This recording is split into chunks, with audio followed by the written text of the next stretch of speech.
سلمان صاحب قدر کلامی کی معذرت، لیکن اس کا مطلب یہ ہے کہ جو ریفارمز ہم پہلے بھی اگنور کرتے رہے ہیں، اسٹرکچرل ریفارمز کو ہم ابھی بھی اگنور کر رہے ہیں، اور اس کو اگنور کرتے ہوئے آگے بڑھنا پھر ایک فاؤنڈیشن مضبوط نہیں بن سکے گی. یہ $60 بلین پر اگر ہمیں اپنی ایکسپورٹس کو لے کر جانا ہے تو یہ ڈبل کرنے کے لیے پھر ہمیں اپنے ہاؤس کو بھی ان آرڈر کرنا پڑے گا، اور وہ آپ کہہ رہے ہیں کہ پریکٹیکلی ہمیں کہیں ہوتا ہوا نظر نہیں آ رہا. ایمبیشیس ٹارگیٹس ہم سیٹ کر لیتے ہیں اور پھر اس کے قریب جا کر پھنس جاتے ہیں، جس طرح اب یہ 13,000 ارب کا یہ ٹیکس کلیکشن کا ٹارگیٹ ہے، یہ ہم $60 بلین ہم 5 سال میں کیسے اس کے قریب پہنچ سکیں گے؟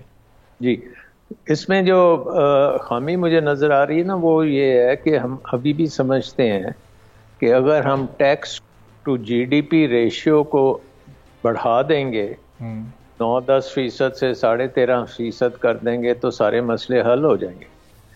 لیکن ہمیں یہ نہیں پتا کہ ہماری جو اصل امپورٹنٹ چیز ہے وہ ہماری انویسٹمنٹ ہے، اور investment to G D P ratio ہماری پیک پہ جب آئی تھی وہ 2007-2008 میں تقریباً 22-23% پہ آئی تھی، اور اس کے بعد پچھلے 15 سالوں میں وہ 12% سے اوپر نہیں گئی، 12-13 اس طرح سے وہ چلتی رہی ہے، اور آج بھی وہ تقریباً 13% ہوگی، حد کہہ لیں تو 14% ہوگی.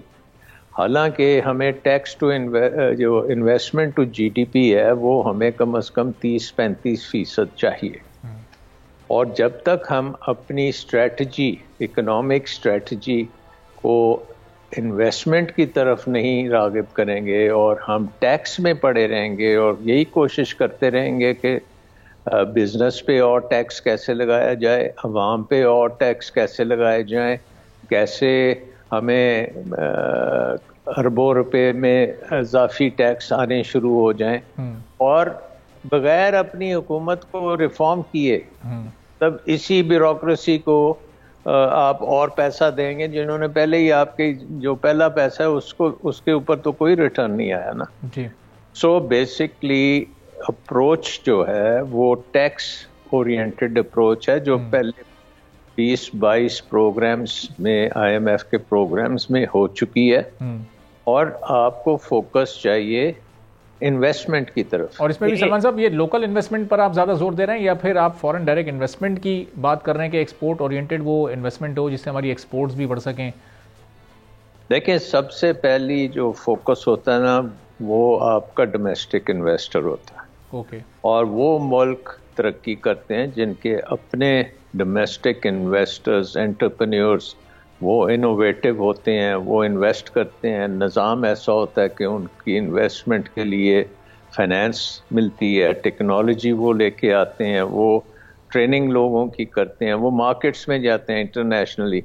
تو وہ انٹرپرینیورز جو ہیں وہ سب سے پہلے انویسٹ کرتے ہیں. ان کو دیکھ کے پھر فورن انویسٹر بھی آتے ہیں، اور وہ کہتے ہیں جب یہ ڈومیسٹک انویسٹر اتنا اچھا جا رہا ہے تو وہ ایک اٹریکشن ہوتی ہے.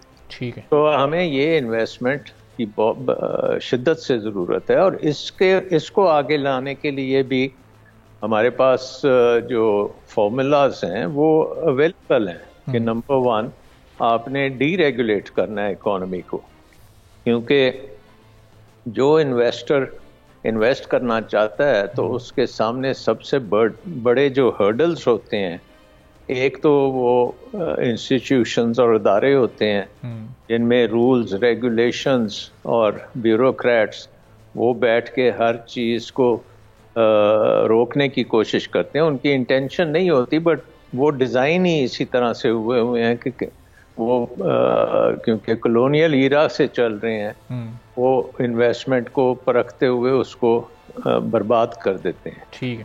اور اس کو ہونے نہیں دیتے، ٹائم بہت زیادہ اس میں لگ جاتا ہے. سو وہ ہرڈلز آپ کو کم کرنے پڑیں گے. پھر کمپیٹیٹیونیس کے ہرڈلز ہیں کہ آپ کے پاس ٹیکنالوجی نہیں ہے، آپ کے پاس را مٹیریل اس کوالٹی کا نہیں ہے یا اس قیمت پہ نہیں ہے جو انٹرنیشنل چاہیے، بجلی آپ کی بہت مہنگی ہے، انرجی مہنگی ہے. تو یہ چیزوں کے اوپر بھی آپ کو کام کرنے کی ضرورت ہے. اگر ان پہ ہم کام نہیں کریں گے اور صرف ہم میکرو لیول پہ آئی ایم ایف کے پروگرام پہ ہمارا سارا دار و مدار ہے تو پھر ہم یہاں ہی بیٹھیں گے. بالکل صحیح. اڑان نہیں ہو سکتی. پھر ہمارا جو اس وقت اسٹیبلٹی ہے وہ گراؤنڈ اسٹیبلٹی ہے، وہ